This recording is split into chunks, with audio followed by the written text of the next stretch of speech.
What's going on, everybody? Welcome into another episode of the Lakers Outsiders Weekly Podcast. I am Gary Kester with you as always.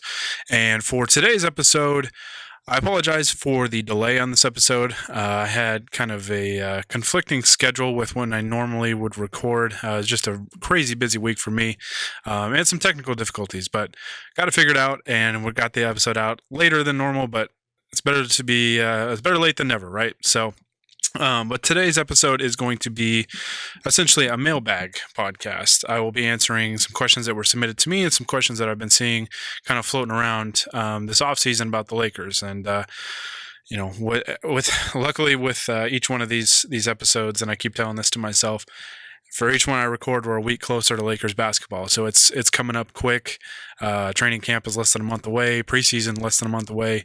Hopefully the NFL, since week one has started, that'll fill the void a little bit and kill some time before the Lakers season starts because I'm excited. But before I get started, as always, make sure you're following Lakers Outsiders on social media platforms, on Twitter, at Lakers Outsiders. You can like us on Facebook. You can also find all of our content on LakersOutsiders.com.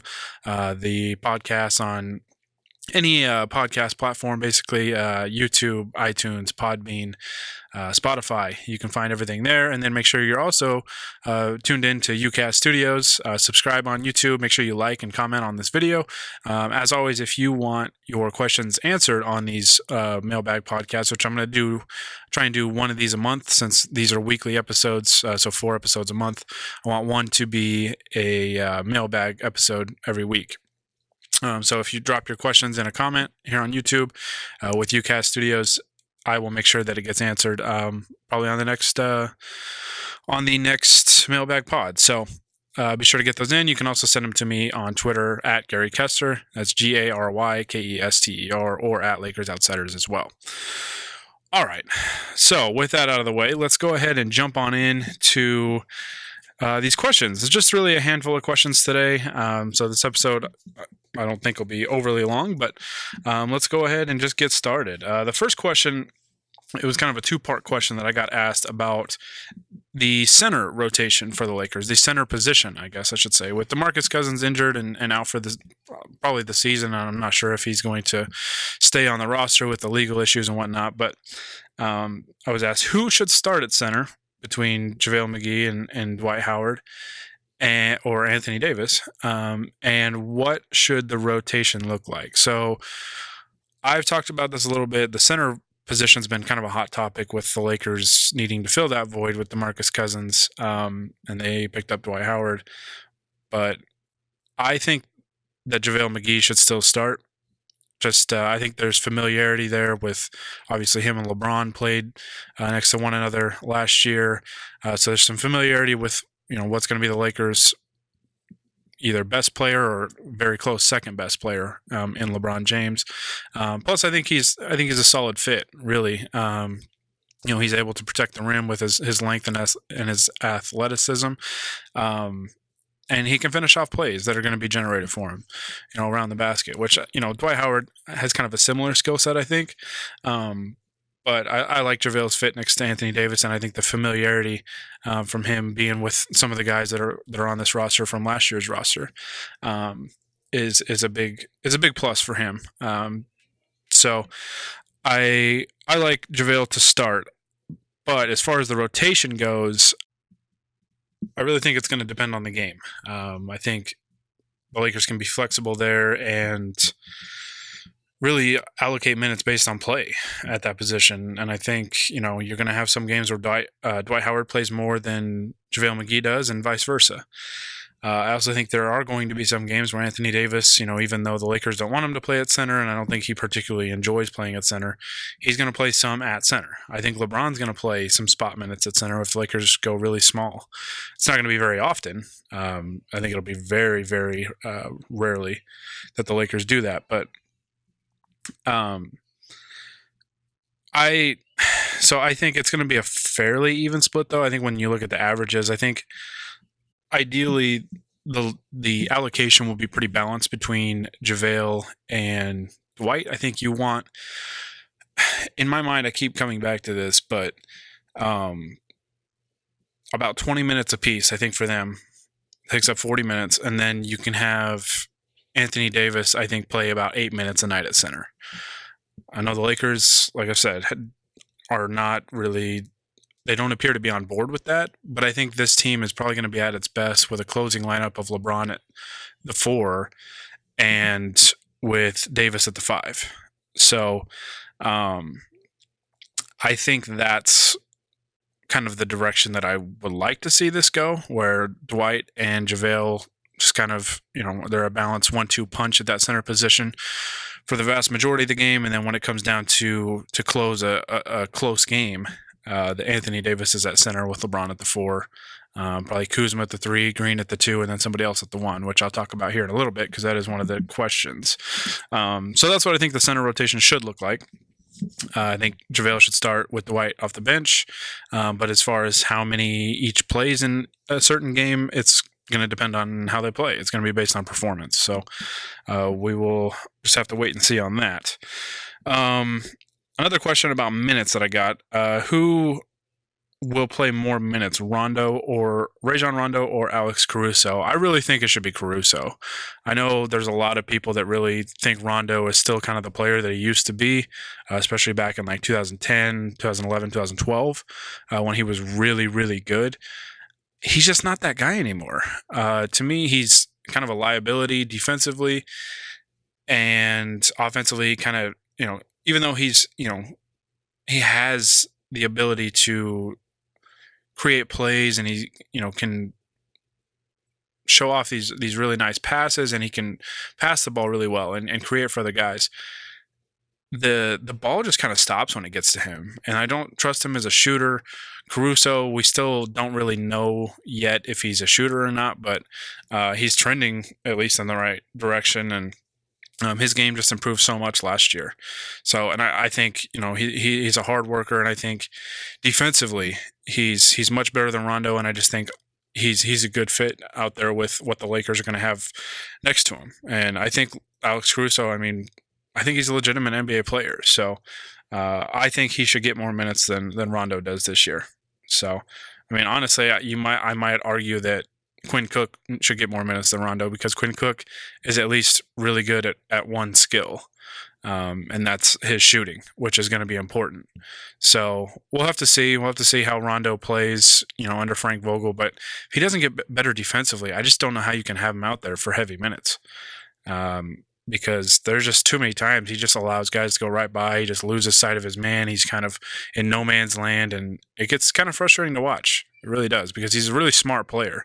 He's a really smart guy, understands the game really well. But man, just kind of gets caught and lost in the wrong positions defensively way too often. And I'm not a big believer in his shooting. So. Okay, the next question, this was kind of a two-part question that I've seen. Basically, who will be the Lakers MVP this year, and who will be their leading scorer? Obviously, both of those questions are going to come down to two players. I'd be shocked if anybody besides LeBron James or Anthony Davis is the leading scorer on this team. So to answer this two-part question, who will be our MVP? I still think it's going to be LeBron James, just based on all that he provides in terms of scoring and creation offensively. He's basically going to be their point guard, playing the 3 or the 4. He's their point forward, I guess. So he's just going to carry such a large load, I still think, offensively. And that's going to be so huge for this team. And I think that's going to make everybody's lives easier. Especially Anthony Davis. I think Anthony Davis is going to really benefit playing next to LeBron James. But Anthony Davis is going to be huge too because of his defense. So he's going to be extremely valuable. Offensively, he's going to be amazing too. He's a legit two-way superstar. So whereas LeBron, the effort kind of comes and goes defensively. But I still think LeBron's creation is going to be so valuable for this team because they don't have a ton of guys that can create offense for others. So I think LeBron's going to have to do that quite a bit, and I think that's going to be very, very valuable to the team. So to me, it's neck and neck. It's really flip a coin because Davis, I think, was going to provide a major punch defensively for the Lakers that LeBron won't, and then LeBron's going to, provide in terms of creation offensively that Davis probably doesn't provide in terms of creating for others. I mean, so it's neck and neck for both of those questions. For me, I'll say MVP, LeBron, leading scorer, Anthony Davis, because I think Davis is going to get a ton of opportunities that he's probably not used to around the basket, just playing next to LeBron, running high screen rolls, picking pops, things like that, and having a sharpshooter like Danny Green on one of the wings that'll create some space, and even a guy like Kyle Kuzma being able to hopefully return his 3-point shooting back to his rookie year, where he shot almost 37% from three, and him being able to put the ball on the deck. I just think the supporting cast around Anthony Davis is going to allow him to score a lot and score efficiently this year. So I'll say, like I said, close edge in MVP to LeBron and close edge in scoring to Anthony Davis. But all that matters is they're winning games. So, all right. So this is also an interesting question that I've seen a lot, and it was actually brought up to me specifically. Who is the closing lineup that we're going to consistently see for the Lakers? And it was more specifically, who's going to be that fifth player, assuming that the four that are going to be closing are Anthony Davis, LeBron James, Kyle Kuzma, and Danny Green. So who is that fifth guy? And this is a question that is going to be going to have probably a lot of different answers depending on who you ask. Me personally, I really like the fit, and I think this is going to depend on a game-to-game basis, but it's early September when I'm recording this, so this answer is probably going to change. But right now, maybe I'm buying too much into the hype from how he played last season. But I really think Alex Caruso is a great option for that fifth spot because of what he can provide. If he shoots the ball the way he did last year, and defensively, he's really solid defensively. So I think if you have that defensive presence to guard point guards in Alex Caruso, and then you have that defensive presence on the wing with Danny Green, and then Kuzma and LeBron, although they're not great defensively, I just think that they're capable defensively, and those two will be able to switch a lot of different things, can guard multiple positions if if the effort's there. And then you got Anthony Davis back protecting the basket. I just think offensively and defensively, Caruso, and like I said, this is obviously subject to change, but I think Caruso with those four allows the Lakers probably to be most effective on both ends of the court. So hopefully Caruso doesn't regress or anything like that. Hopefully he just continues to improve. The guy works really hard, and he's just gotten better and better over time as a Laker. And he's been really a gem that the Lakers found a couple years ago. And this is really, I think, going to be his time to shine. And hopefully he takes advantage of it, and he really takes another step forward. If he does that, I think that's a big development for the Lakers. So that's what I think the closing lineup is. Some other guys that could be there: Avery Bradley, Kentavious Caldwell-Pope, if he's hitting shots or hitting threes when they're presented to him, open shots, and he plays solid defense, which he's more than capable of doing. So that fifth spot, I mean, it could be kind of a rotation, I guess. It could be a number of guys, and the Lakers might toy around with it until they find the right piece. So, but my bet, I guess, for the best solution right now would be Alex Caruso. But again, that could change over time. So, all right, that moves us to our last question. And this one was really tough for me, and I'm still really unsure. It wasn't specific to really any Lakers player that was on the roster last year as well as this year. But the question was who I thought would be the most improved Laker. And I didn't want to narrow that down to players that have been on the roster for last season and are going to be on it this season. I wanted to look at just this whole roster for this year and kind of based on how guys played last year, even if they were on another team. So to me, the most improved Laker, and this one, like I said, this one was really, really tough for me, but I think the most improved Laker is going to be Avery Bradley, because the last 2 years have been really rough for him, especially last year. I mean, you can ask probably any Clippers fan, and they'll tell you just how bad he was for them. I think he's going to have, I don't know if I want to say a bounce back year, but I think he's going to be a lot better than he was last year.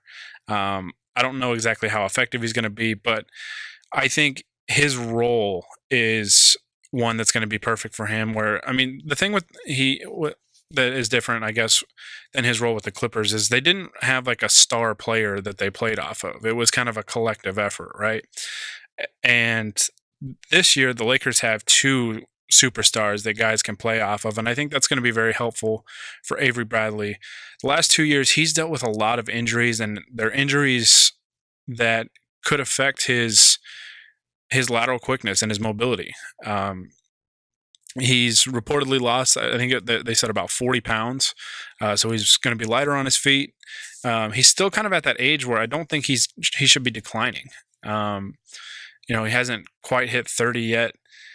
And, the decline will probably, I would think, typically comes in probably 2 or 3 years. So I think he's going to have a pretty solid year for the Lakers. At least I'm hoping, because I think with him being healthy this year, being a little bit lighter, losing that weight, and he's just got to offensively, really all he's got to do is just be able to knock down open shots. If he can just hit open shots when they're provided, that's a huge plus. And I think, if he is healthy and he has lost this weight that has been reported, he's going to be better defensively than we've seen the last year or two. And that honestly could get him a starting role next to LeBron. Because if LeBron's our point guard on offense, the Lakers are going to need somebody to start that can guard point guards. And if Bradley kind of gets back to form that we've seen a couple years ago, that could be him. That really could be him. So this one, like I said, this was a tough question for me, and my answer might be different in a couple of days. I don't know, but I just think there's a real opportunity for Avery Bradley to improve this season and get back to closer to what we've seen of him in the past, because he is healthy, he's in good shape, and sounds like he's ready to go, and he's able to play and feed off of two superstar players. So, all right, well, this was fun. I always really love these mailbag podcasts. I really like getting as many questions as possible. So like I said at the start, if you want your questions answered on the pod, you can tweet them at me. At Gary Kester, that's GaryKester, or at Lakers Outsiders. And if you leave them in a comment on any of our videos, but especially these mailbag videos, leave them in a comment for on YouTube. I will definitely get to them on the next mailbag podcast, or maybe just the next podcast in general. So, all right, that's going to do it for this time. Remember to like, comment, and subscribe to on this video. Subscribe to UCast Studios and Lakers Outsiders, and you can find Lakers Outsiders, all the work on LakersOutsiders.com. Follow on Twitter, like us on Facebook, and you can find this pod and the Lakers Outsiders pod on basically any podcast platform. So be sure to check all those out. And I appreciate you guys sending me questions. I really appreciate it. And thank you guys for listening. And until next week, this is Gary Kester signing off.